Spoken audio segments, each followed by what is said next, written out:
con una cegueta. Además de repetir la misma agresión contra bebés.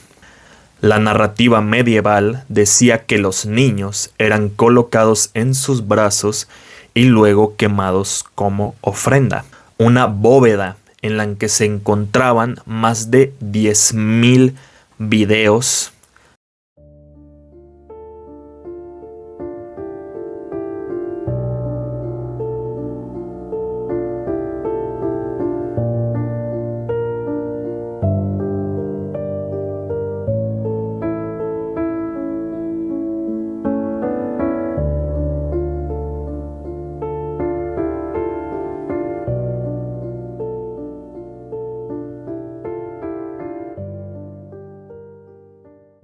Hola a todos, sean bienvenidos al episodio número 17 de Testigos de lo Macabro, el podcast en el que, de manera semanal, un servidor, Luis David Ortega, les estará contando los sucesos más aterradores ocurridos en la cronología de nuestro mundo, además de las historias más extrañas y perturbadoras enviadas al programa por personas como tú, personas como yo, personas comunes que, tras vivir estas experiencias, se convirtieron en testigos de lo macabro.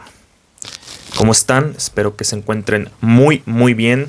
El día de hoy les traigo un caso que está siendo, pues desgraciadamente, muy sonado últimamente, y como ya lo vieron en el título, vamos a estar hablando de un caso que nos demuestra que no hay historia de fantasmas, evidencia extraterrestre, no hay supuesta brujería que resulte tan cruda, cruel y últimamente tan macabra como lo es la realidad. Un caso tan desconcertante que nos hace pensar que los verdaderos monstruos no están en el papel, en las películas o en nuestras pesadillas. Son reales y no tan solo existen, sino que tienen el poder de hacer lo que quieran. El poder los protege y rigen desde las sombras todo lo que pasa en la vida de las masas. Hoy vamos a hablar del caso de Jeffrey Epstein. Y es que este caso resulta en algo tan surrealista que incluso me remonta y me recuerda a los años del 2012, 13 y 14, en que los conspiranoicos creían que había élites globales, ya sea los Illuminatis, los reptilianos, etc., que manejaban el mundo desde las sombras y que, si lo pensamos un poco, quizá no de forma tan fantasiosa como se lo pensaba, pero al final del día este caso nos demuestra que sí es así. Los medios son controlados por gente que no les conviene que estas cosas se sepan. Lo que se nos revela también es controlado. Lo que vemos, lo que no vemos y, últimamente, incluso la autoridad cuyo trabajo debe ser atrapar y ajusticiar estos actos, también son movidos por el bien de gente que incluso ni su propia existencia conocemos. El FBI, la justicia en general, es imposibilitada de seguir sus protocolos porque entre las sombras hay gente que no le conviene que estas cosas pasen y se sepan. Las conspiraciones resultaron no ser tan descabelladas como se creía en años anteriores, y eso es lo que nos demuestra Jeffrey Edward Epstein, nacido el 20 de enero de 1953 en Brooklyn, Nueva York, radicando en sus primeros años de vida en Seagate, un complejo residencial privado. Ahora, Jeffrey no nació siendo el magnate multimillonario que llegó a ser. Nació en el seno de una familia judía de clase media baja. Su padre Seymour Epstein trabajaba para el Departamento de Parques de Nueva York y su madre, Pauline, de apellido de soltera Stolovsky, era una simple asistente escolar. Tenía también un hermano menor llamado Mark Epstein. Durante sus primeros años destacó siempre por su habilidad para las matemáticas. Tan es así que en la preparatoria Lafayette High School, donde cursó su bachillerato, era considerado brillante y un alumno de excelencia. Desde una temprana edad, siempre demostró una facilidad y un gusto para generar dinero, que sería algo que lo marcaría mucho más adelante y pues básicamente por el resto de su vida. Ejemplos de esto es cómo desde su adolescencia daba clases particulares de matemáticas a vecinos y compañeros. En el año de 1969, Jeffrey ingresó a la Cooper Union y posteriormente a la Universidad de Nueva York, donde estudió matemáticas y física. Y aunque no existe un registro de que haya terminado una carrera universitaria, a pesar de eso nunca obtuvo un título formal, o sea, no existen registros de que él haya terminado su carrera en esta universidad. Más adelante lograría insertarse en círculos de élite como si lo tuviera. Jeffrey era una persona que durante toda su vida tenía una característica que le ayudó muchísimo, y es que era una persona increíblemente carismática y muy inteligente para saber aprovechar oportunidades. Es una persona que siempre aprovechó su entorno y nunca dejó pasar una chance de ir escalando y escalando y escalando en los círculos de la sociedad en que vivía. A mediados de los años 70, Jeffrey consiguió un empleo como maestro de matemáticas en la prestigiosa y sobre todo costosa Dalton School en Manhattan. Esto fue muy importante, ya veremos a continuación por qué. Fue contratado en 1974, supuestamente gracias al director Donald Barr, director de esta escuela, quien creía en contratar talentos sin credenciales tradicionales. O sea, no le interesaba realmente un título, un papel, simplemente le interesaba que fueran talentosos sus aspirantes a maestros y personal de esa escuela. En la Dalton impartía clases a hijos de familias poderosas. Este factor sería lo que lo iniciaría en su vida de conocer a personas influyentes. Ahí comienza el patrón: cercanía con élites. Exalumnos del Dalton School lo describieron como carismático, pero también como una persona que a veces tenía comportamientos un tanto extraños. Excesivamente interesado en ciertos estudiantes en ocasiones sin especificarse el por qué, pero pues sabiendo lo que pasaría con los años podemos ir intuyendo por dónde iba la cosa. En 1976 dejó la escuela en circunstancias poco claras, siendo destituido sin revelarse el por qué. Esto es muy común en escuelas, sobre todo en Estados Unidos, en las que, para no afectar el prestigio o la potencial clientela, de las escuelas, cuando pasa un escándalo con uno de sus maestros o con alguien del personal, lo despiden sin revelar una razón, ni siquiera entre la misma base de empleados. O sea, despiden a un maestro, a un directivo, a un lo que sea, sin que ni siquiera sus compañeros se enteren de por qué. Esto para que no corran rumores, para no desprestigiar a la escuela y que la gente no diga, pues ya no quiero meter a mis hijos o ya no quiero estudiar ahí, porque luego salen maestros extraños, maestros acosadores o actitudes pues raras, ¿no? Es algo que hacen las escuelas para encubrir casos en los que no les conviene a ellos que se sepa el porqué de los comportamientos que llegan a tener ciertos empleados. Ese mismo año de 1976 Después de unos meses tras quedarse sin su empleo como maestro, inició un nuevo empleo en Bear Stearns, un superbanco de inversión en Wall Street. Recordemos que todo esto lo está logrando sin tener un título universitario, bajo el puesto de asistente junior. Nuevamente, por su inteligencia para aprovechar las oportunidades, en pocos años ascendió a trader de operaciones. Se especializó en asesorar a clientes ultra ricos. Ahí es cuando él se empieza a codear con toda esta gente que tiene, pues vaya, muchos recursos en cuanto a lo económico y lo social. Se especializó en asesorar a clientes ultra ricos para evasión fiscal sofisticada y planeación financiera agresiva. En pocas palabras, los enseñaba a evadir impuestos de la mejor manera posible sin meterse en problemas legales.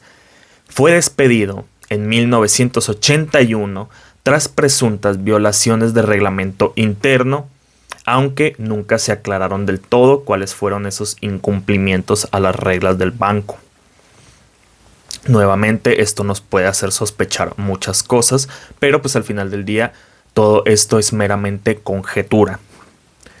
En 1982 fundó su propia firma, J. Epstein & Co., dedicada exclusivamente a manejar fortunas de multimillonarios, además de recuperar dinero de inversiones infructíferas. Se hacía pasar por agente secreto, exhibía pasaportes falsos y tejió toda una red de mentiras tan tupida como la de las personas con quienes se codeaba. En pocas palabras, esto lo ayudó a ganarse la amistad, la confianza y el aprecio de personas ultramillonarias y super pinches tranzas, porque hacían inversiones fraudulentas o inversiones que simplemente terminaban mal, y Epstein sabía aprovechar vacíos legales en el sistema económico estadounidense para devolverles su dinero. Entonces toda esta gente empieza a quererlo mucho y apreciar mucho la ayuda de Epstein.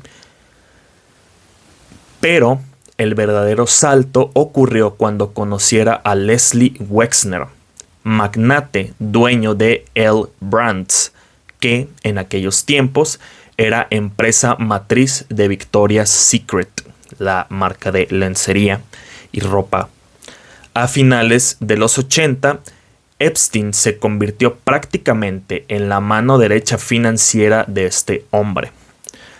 En 1991 obtuvo poder notarial sobre Wexner, al grado de que administraba su fortuna, adquiría propiedades a su nombre y tenía acceso a entornos de modelos y mujeres aspirantes a modelos. Todos sabemos lo que esto significa, ya que en su momento esto le sirvió para abusar de varias mujeres, haciéndose pasar por cazatalentos de la firma de lencería. O sea, por sus manos pasaban todas las aspirantes de Victoria's Secret. Esta relación fue fundamental para que Epstein acumulase riqueza y legitimidad social. En aquellos años, acostumbraba a dar enormes y ostentosas fiestas. Sus fiestas en Nueva York eran básicamente exhibiciones de poder, en las que las personas que asistían simplemente iban a comparar fortunas y posesiones entre ellos. En estas fiestas se ampliaría su red de contactos: políticos, científicos, empresarios y artistas y celebridades. Entre las figuras que públicamente reconocieron haber tenido relación social con él se encuentran Bill Clinton y Donald Trump, obviamente, entre otros empresarios y académicos. Su jet privado llevaba a Bill Clinton a África para sus dedicaciones filantrópicas, y en sus fiestas de Nueva York presentaba al príncipe Andrés con tanta confianza que lo conocía como su gran amigo Andy. O sea, era tal la confianza y la amistad entre ellos dos, eran tan íntimos que para él algo tan pesado como un príncipe era simplemente su compa, el Andy. En esta etapa, Epstein adquiere ciertas propiedades posicionadas de forma estratégica.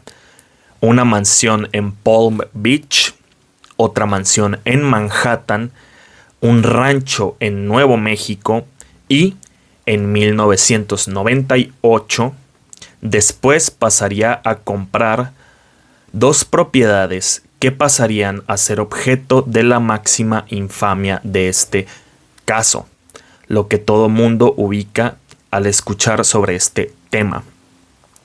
Little Saint James, en las Islas Vírgenes de los Estados Unidos, una isla de alrededor de 70 acres, adquirida por aproximadamente $7.95 millones. Además, más tarde adquiriría Great Saint James, o sea, las llamó Pequeña Isla y Gran Isla. Otra isla adquirida en el año 2010 con un precio estimado de $15 millones y una superficie aproximada de unos 134 acres. En pocas palabras, compró en 98 una isla de 70 y 12 años después adquiere otra isla del doble de superficie, a las cuales apodó la Pequeña y la Grande, ¿no? Sus 2 islas en las que pasarían cosas pues muy feas, obviamente, que es lo más conocido, como les comento, y lo más infame de este caso, es por lo que todo el mundo ubica este caso, que es la isla Epstein, Little Saint James. En un inicio, estas adquisiciones eran debido a que las Islas Vírgenes de Estados Unidos eran paraísos fiscales, en los que formaría nuevos negocios e inversiones, además de organizar empresas offshore para protección fiscal y operaciones privadas, sacando ventaja de las leyes de impuestos más laxas en estos territorios. Como les digo, era una persona súper tranza y súper inteligente para aprovechar cualquier tipo de vacío legal que le pudiera dar ventaja en cualquier tipo de situación. Aunque después las islas se convertirían en el epicentro de múltiples denuncias. Aquí es donde aparece también su relación con Ghislaine Maxwell, otro personaje extremadamente importante para todo este drama con esta persona que es Epstein, hija del magnate británico Robert Maxwell. Se conocieron a inicios de los 90 en Nueva York. Ella operaba como reclutadora y facilitadora social. Numerosas víctimas la señalan como pieza clave en el reclutamiento de menores. Ella era la que se encargaba de mantenerle una red constante de mujeres de todas las edades. Obviamente, lo que hace tan atroz este caso es que la gran mayoría de sus gustos en cuanto a mujeres eran menores de edad, siendo Ghislaine la principal artífice de este tráfico humano brutal a gran escala que tenía este hombre con sus allegados. La primavera del año 2005 marcaría un quiebre, un punto de no retorno en la historia de Jeffrey Epstein. La policía de Palm Beach, territorio de ricos en Florida, que es donde les menciono que tenía una de sus mansiones, recibe una denuncia. Una madre denuncia que Jeffrey Epstein pagó a su hija de 14 años por un masaje, muy entre comillas. No sería la única. Tras esta primera demanda, varias adolescentes se sumarían a la denuncia original, relatando cómo Epstein las contrataba para darle simplemente masajes que llevarían a los abusos o intentos de. La investigación policial culminaría en un caso presentado en la primavera del año 2006, ante una denuncia emitida por parte de la propia policía de Palm Beach de que a Epstein se le estaba dando un trato demasiado especial. El FBI inicia su propia investigación. O sea, la policía local le estaba dando un trato muy relajado, muy laxo para las acusaciones que tenía. Tras esto, se ejecuta una orden de registro en su mansión de Palm Beach. Se incautaron fotografías de menores, computadoras, agendas, las famosísimas agendas con nombres de contactos poderosísimos, muchos revelados, muchos no, y libros de contenido sexual explícito, incluidos materiales con temática sadomasoquista. O sea, en pocas palabras, tenía guías que le decían qué hacer y, pues sí, básicamente en las que se basaba para cometer todas sus atrocidades, todas sus asquerosidades. Recordemos que todo esto con víctimas, denunciantes completamente menores de edad en aquel tiempo. En 2007, el fiscal federal Alexander Acosta negocia un acuerdo de culpabilidad altamente controversial.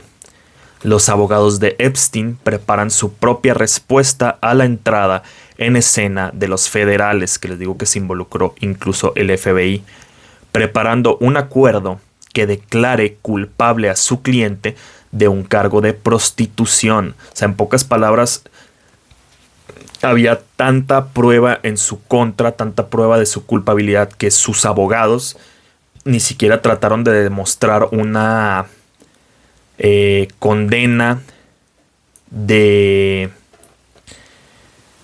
inocencia. O sea, realmente ni siquiera intentaron como que hacerlo pasar por inocente, sino que simplemente lo hicieron declararse culpable, pero hicieron ciertas estratagemas para que su condena no fuera tan pesada.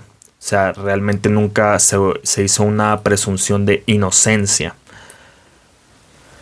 en el cual no se consideraba, o sea, el acuerdo, en el cual no se consideraba a las víctimas como menores de edad, hecho que evitaría los cargos federales. O sea, en pocas palabras, sí es culpable, pero le maquillaron para que jamás se dijera o se especificara edades de las víctimas.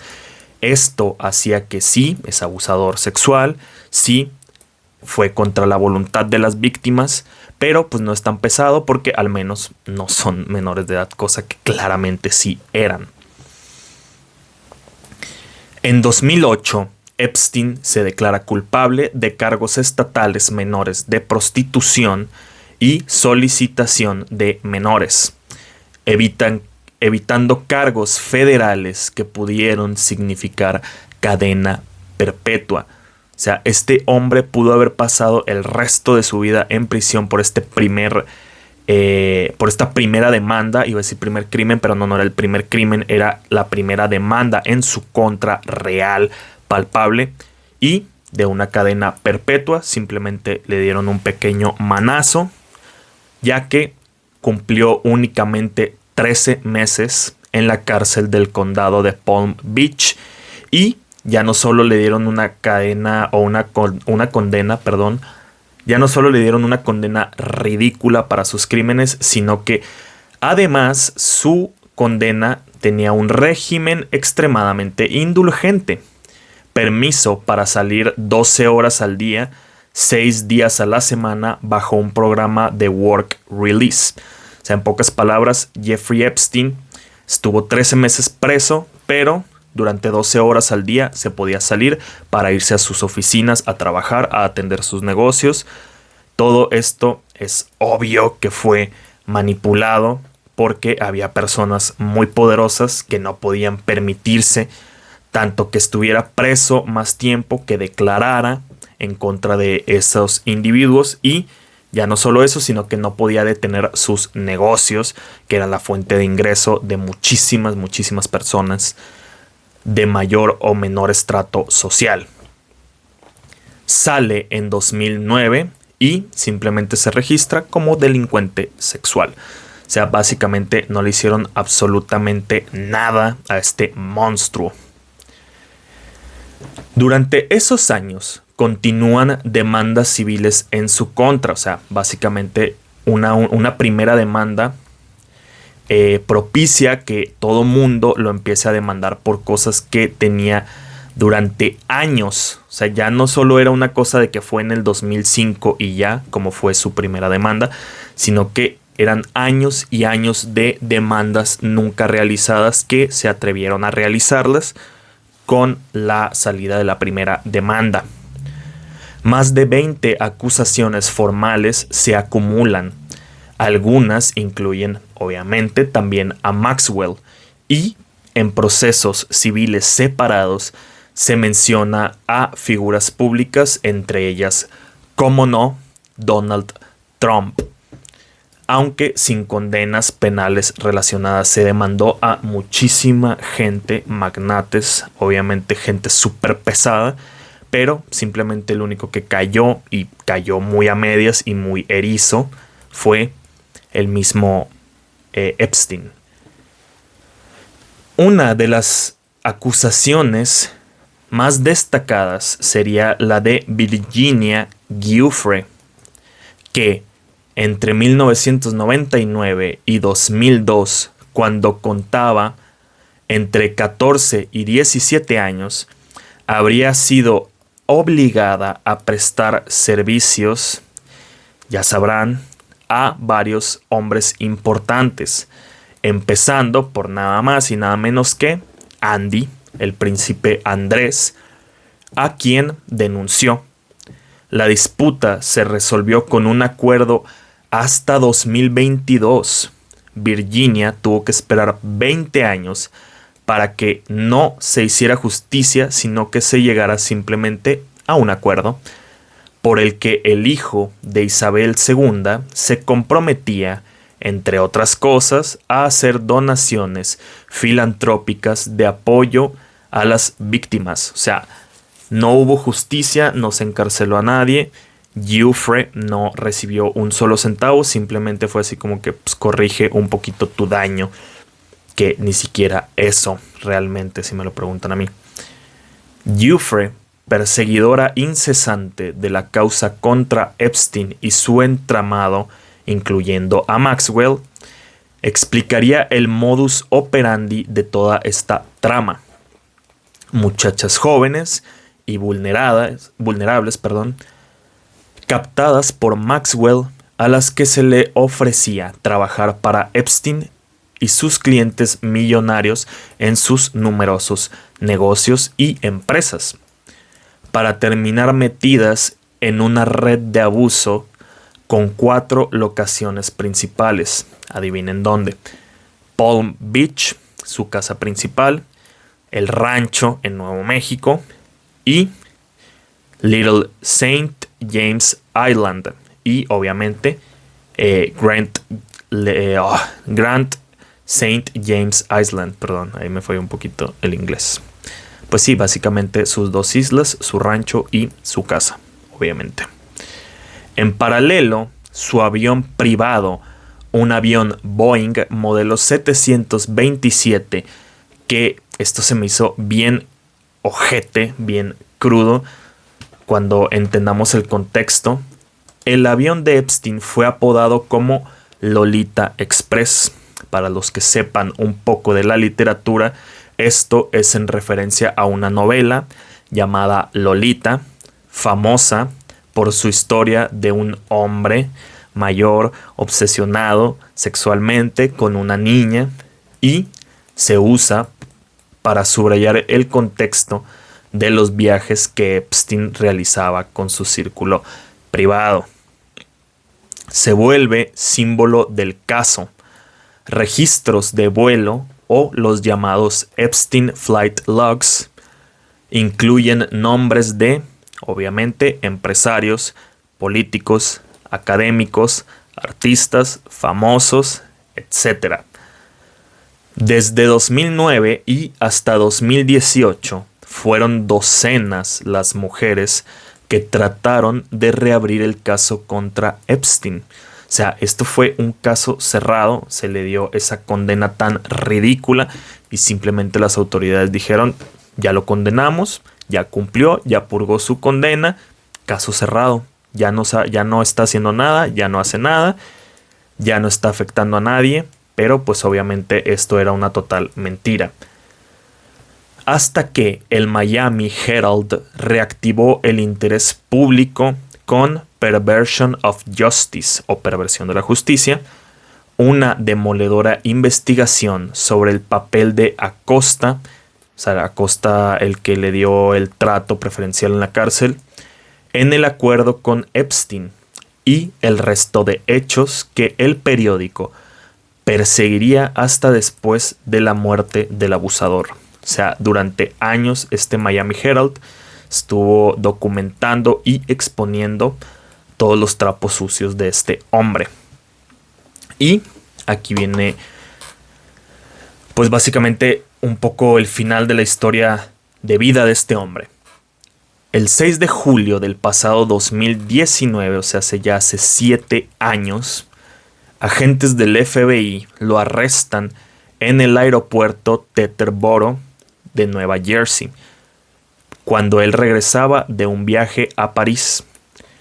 Se le dieron finalmente cargos federales, o sea, nivel FBI, tráfico sexual de menores y conspiración para tráfico sexual entre 2002 y 2005 en Nueva York y Florida. Durante el registro a su mansión de Manhattan se encuentra una caja fuerte con CDs etiquetados con nombres femeninos, fotografías de mujeres desnudas, algunas aparentemente menores de edad, grandes sumas de efectivo, diamantes y un pasaporte a nombre distinto con residencia en Arabia Saudita. Es detenido en el Metropolitan Correctional Center MCC de Nueva York. Su condena duraría tan solo unos pocos días. Tras unos 20 días después de su detención, el día 23 de julio de 2019, Jeffrey Epstein es hallado con lesiones en el cuello en su celda. Oficialmente se reporta como posible intento de suicidio. Para evitar que este hombre se suicide, la cárcel sigue su protocolo habitual de ponerlo bajo vigilancia especial. Pero esto no evitaría lo que pasaría después. Y es que el 10 de agosto de 2019, o sea, unas 2-3 semanas después, Epstein aparece muerto. La autopsia oficial determina que Epstein se suicidó por ahorcamiento. Sin embargo, aquí es donde empiezan a pasar cosas muy extrañas y que contribuyen a la conspiración detrás de su muerte. El patólogo forense contratado por la familia, de nombre Michael Baden, argumentó que el cuello de Epstein o su cadáver presentaba ciertas fracturas en un hueso específico ubicado en la zona del cuello, el hueso hioides. Estas fracturas o este tipo de daño a ese hueso en específico no son tan comunes en un suicidio por ahorcamiento. Sin embargo, sí son muy comunes en los casos de estrangulamiento, lo que alimenta la teoría de que Epstein no se suicidó. Epstein fue asesinado en prisión. No solo el hueso hioides es la única teoría que avala que no se quitó la vida. Las cámaras reportaron fallos justo en el momento. Los guardias estaban dormidos y no realizaron rondas adecuadas en el momento. Fíjate tú qué coincidencia. Esto denotaría una ola masiva de teorías, ya que además, y como cerecita sobre el pastel, los guardias que estaban en la vigilancia especial de Epstein, o sea, se supone que lo deberían estar checando a cada ratito, por algo está en vigilancia especial, tenían órdenes de revisarlo cada 30 minutos. Se determinó que tenían 3 horas que no se daban rondines cerca del lugar en el que se tenía encerrado a Epstein. En foros como 4chan comenzaron rumores de asesinato, incluso rumores de reemplazo de cuerpo y encubrimiento por parte de élites. El hashtag Epstein didn't kill himself se volvió extremadamente viral en aquel momento. La teoría de el por qué se dice que no se quitó la vida, sino que fue asesinado e incluso suplantado, es porque sin Epstein, obviamente, no hay caso penal. La fiscalía luego denunciaría a Maxwell un año después. Abusada de 5 cargos de trata de menores, las víctimas denuncian por lo civil y buscan otra salida a su necesidad de justicia. El juicio contra Maxwell se celebró finalmente a finales de 2021, o sea, ni siquiera hace mucho. Y Maxwell es condenada el 30 de diciembre del mismo año. En junio de 2022, 3 años después de reabrirse la causa contra Epstein, se publica la sentencia contra su expareja y facilitadora. ¿Cuánto creen que le dieron? Pues realmente la condena no fue tan laxa como la de Epstein, pero tampoco le dieron tantísimo. Fueron 20 años de cárcel. En los años posteriores se fueron desclasificando y publicando miles de documentos judiciales conocidos como los ahora famosos, y por lo que se sabe toda esta información, Epstein Files. Declaraciones, listas de contactos, testimonios y, sobre todo, agendas. Entre 2024 a 2026, o sea, ya en la actualidad, se liberaron millones de páginas adicionales en procesos civiles, lo que reavivó teorías sobre cosas tan inverosímiles como rituales, referencias simbólicas y, obviamente, menciones a figuras públicas. Las víctimas más visibles, como lo serían Virginia Giuffre, que es la que les mencionaba hace rato, dieron testimonios clave sobre reclutamiento, abuso y tráfico internacional. O sea, ya no solo era gente de los Estados Unidos las víctimas, se las mandaban a traer de otros países. Maxwell, como ya les dije, fue arrestada en 2020 y condenada en 2021 por tráfico de menores. Pero la muerte de Epstein no solo está lejos de ser el final de toda esta historia, sino que además es tan solo la punta del iceberg. Con la desclasificación más reciente de archivos de este caso, a inicios del presente 2026, usuarios encontraron entre la documentación, se me movió el micrófono un momento, lo que supuestamente se rumora sería una contraseña de Jeffrey Epstein, que, como si de una broma se tratase, esta contraseña era Isla 01, en inglés Island 01. A pesar de que todo lo que estoy por decir es meramente rumores, es meramente especulativo y conspiración, resulta interesante de notar que con esta contraseña varias personas comenzarían a intentar meterse a sus cuentas, donde supuestamente todo esto es meramente conspirativo. Esto ya pueden ya no tomarlo como hecho, pero pues resulta interesante recalcarlo igual. Estas personas comenzarían a meterse a cuentas de Epstein, sobre todo a Outlook, donde supuestamente encontraron actividad después de 2019, que es cuando falleció, lo que lleva a la gente a hacerse la teoría de que Epstein podría seguir vivo en algún lado. Este guión, este episodio, yo me dejé muchísimas cosas fuera porque si no iba a ser un capítulo infinito. De verdad hay material para toda una serie acerca de este hombre, pero por ahí vi más teorías o más hechos que alimentan la teoría de que podría seguir vivo. Vi incluso fotos, pero la verdad no los investigué tan a fondo. No sé cuáles sean las teorías que se tengan en cuanto a que Epstein sigue vivo. No quise meter tanto de eso porque pues todo esto es meramente especulativo, que traigo muchas cosas más. Todavía falta buena parte del guión, pero traigo muchas cosas más que también son meramente teoría, meramente especulación y meramente conspiración. Sin embargo, hubo cosas que me parecieron más crudas y más interesantes, desgraciadamente interesantes es la palabra, que el hecho de que pudiera seguir vivo. Ahora, el caso Epstein no es algo meramente de Estados Unidos o no es algo exclusivo del país de Norteamérica.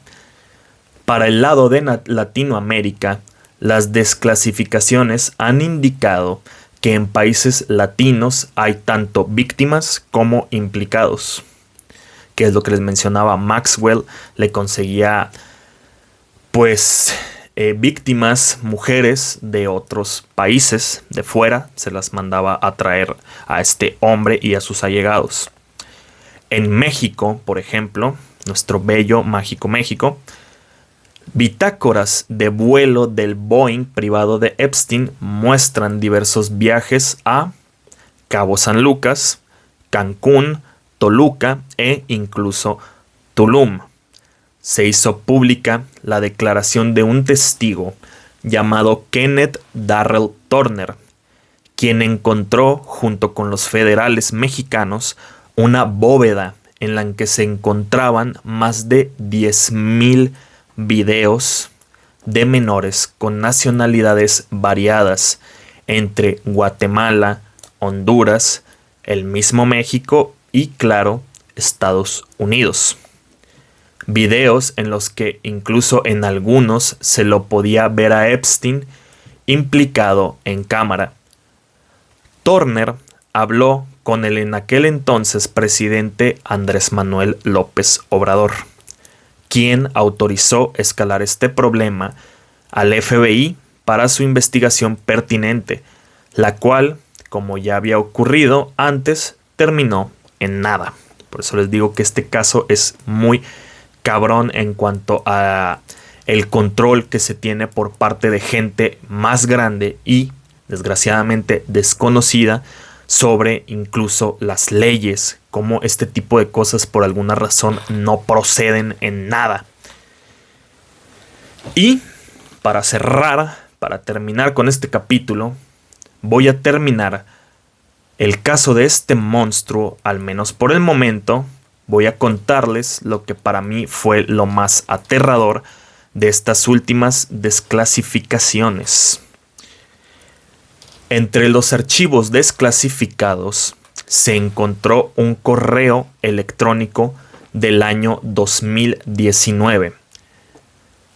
Correo que recoge el testimonio de una supuesta víctima a la policía, en el que narra un tipo de sacrificio ritual, en el que presuntamente a esta víctima o a este testigo, o sea, fue testigo, no fue testigo de hechos, fue testigo de que fue víctima, presuntamente le cortaron los pies con una cegueta, además de repetir la misma agresión contra bebés.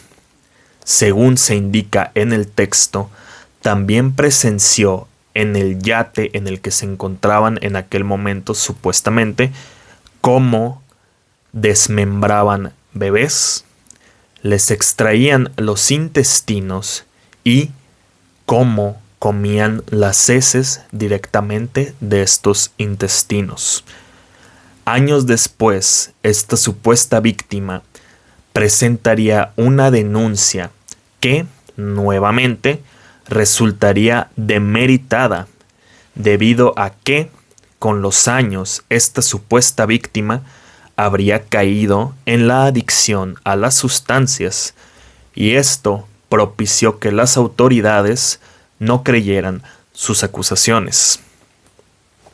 En otro de los documentos también se mencionan estas prácticas denunciadas por otras presuntas víctimas. Sin embargo, hay que tomar, como les digo, esta información un poco con pinzas, porque que apareciera en los archivos Epstein no quiere decir que sea 100% real. Sin embargo, no existen pruebas de peso de que estas prácticas ocurrieran o de que hayan sido investigadas. Ahora, yo lo expongo como una de las cosas más aterradoras del caso, porque de ser real es básicamente lo más crudo que ha salido en todo lo que les he contado en estos 40 y tantos minutos. Pero, por lo que les voy a decir a continuación, es información que, repito una vez más, debe ser tomada con pinzas, ya que la publicación de estos documentos desclasificados no quiere decir que estén verificados. Eso es lo que mucha gente no nos dice, no es 100% veraz esta información. Esto quiere decir que los testimonios y documentación son reales, existen, pero no confirma que sean totalmente veraces. Vaya, a lo que voy es que los correos existen, los papeles existen, son palpables, hay gente que los tiene, pero la información que contienen puede ser o no ser real. Vamos a explicarlo más simple. Estos post-its existen, los tengo en la mano, pero si hubiera información en ellos, esa información no tiene necesariamente por qué ser real. Todo esto es meramente especulativo, son acusaciones que pueden ser o no ser ciertas. Sin embargo, de serlo, como les comento, es lo más triste y lo más crudo de este caso, sin demeritar todo lo demás, que también es bastante fuerte y bastante feo, que lo demás pues son cosas que sí son reales. El Departamento de Justicia de los Estados Unidos explica en un comunicado que esta producción puede incluir imágenes, documentos o videos falsos o falsamente presentados. Según explica este organismo, esto se debe a que todo lo enviado al FBI por el público se incluyó en la producción. En pocas palabras, es como si el FBI hubiera recibido todo lo que se les mandó sin verificar si es real o no. Son las pruebas que la gente manda o mandó, pero pueden ser pruebas falsificadas, pueden ser alardes, pueden ser mil cosas. Sin embargo, una vez más, insisto, de ser real es muy fuerte. En el repositorio aparecen publicados documentos que no guardan relación directa con denuncias o testimonios de víctimas sobre prácticas de canibalismo. En pocas palabras, una forma más de decir que pudiera ser o no ser real. Aunque hay que recalcar que entre las páginas de todas estas desclasificaciones sí se menciona la palabra canibalismo, y por eso aparecen como resultado de la búsqueda. Por ejemplo, hay varios archivos PDF con reportes de prensa y extractos de informes que no están reglamentariamente relacionados con denuncias de canibalismo. Ahora, la comunidad en Internet teoriza que todos estos posibles actos ritualistas de sacrificio son en nombre de Moloch. Y aquí ya entramos en un terreno más sobrenatural, tirándole a lo demoníaco. Esto, al final del día, insisto una vez más, son meramente teorías, son meramente especulaciones, pero es interesante, incluso aterrador de mencionar, una secta de grado orden mundial, es lo más, es la meca de la conspiración, pero ahí les va. Moloch es una figura mencionada en textos del Antiguo Testamento, particularmente en el libro de Levítico y el libro de Jeremías. En esos pasajes se prohíbe explícitamente hacer pasar a los hijos por el fuego para Moloch. Algunas interpretaciones antiguas lo describen como una deidad relacionada con el fuego y con rituales de sacrificio infantil. La representación popular, que no proviene directamente de la Biblia, sino de fuentes posteriores a esta, describen a Moloch como una figura con cuerpo humano, cabeza de toro o becerro, construida en bronce, con un horno en su interior. La narrativa medieval decía que los niños eran colocados en sus brazos y luego quemados como ofrenda. Ahora, ¿qué tiene que ver esto con Epstein o el porqué de que se crea que los sacrificios son directamente hacia esta entidad o los supuestos sacrificios, insisto? Es básicamente porque Moloch es una personificación del sacrificio humano, todo en el nombre del poder, influencia y riqueza, asociándolo como una causa de que Epstein y sus allegados fuesen tan poderosos y de tan alta élite como lo son. O sea, en pocas palabras, se cree que estos supuestos sacrificios de infancias son hacia esta figura de Moloch porque Moloch es una representación de un ser que recibe sacrificios específicamente de almas de infantes, de almas de menores, todo con el objetivo de que te dé una riqueza, un poder, una influencia, un estatus social, de que seas parte de la élite, de que aumentes tu poder a base de estas ofrendas hacia esta deidad o esta entidad. ¿De dónde saca la gente estas teorías tan fumadas, si lo queremos ver así? Ahí va, de dónde surgen las teorías que unen a Epstein con esta figura de Moloch, o porque la gente cree que todo esto es hacia esa presencia de Moloch. Insisto, hay que recordar que todo esto es meramente teórico y especulativo, aunque no le quita lo macabro al caso. Las afirmaciones que vinculan a Jeffrey Epstein con Moloch forman parte de las teorías conspirativas que rodean nada más y nada menos que Little Saint James, su isla privada, y una estructura con forma de templo que se encuentra ubicada en la isla. Estas afirmaciones alegan que la isla se utilizaba para rituales ocultistas o sacrificios de niños, estableciendo paralelismos con la mencionada antigua deidad Moloch, asociada, como ya mencioné, con el sacrificio de niños en los textos bíblicos. Esta estructura de tipo templo, un prominente edificio blanco, cuadrado y con una cúpula antiguamente dorada, en Little Saint James, es fundamental para todas estas teorías.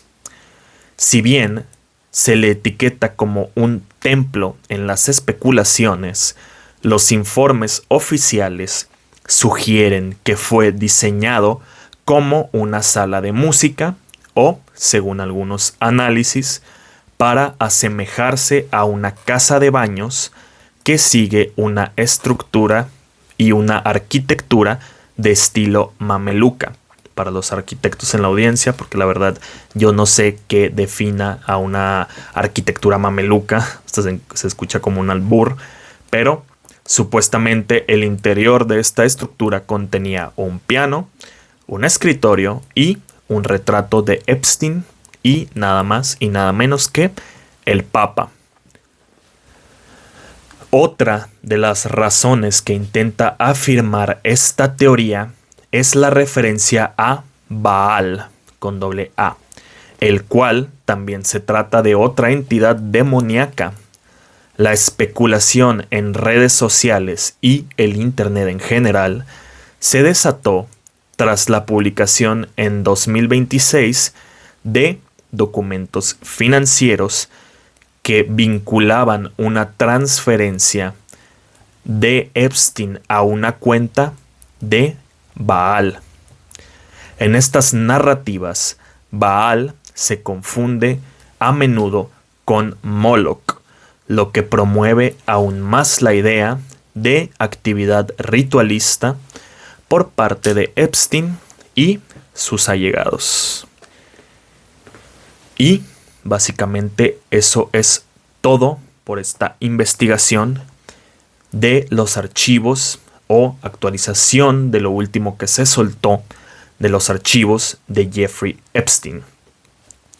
He de admitir, he de confesar que, pues sí, lo último es meramente especulatorio y aunque es muy creepy y muy aterrador, pues no deja de ser meramente teorías que la gente tiene, conspiraciones.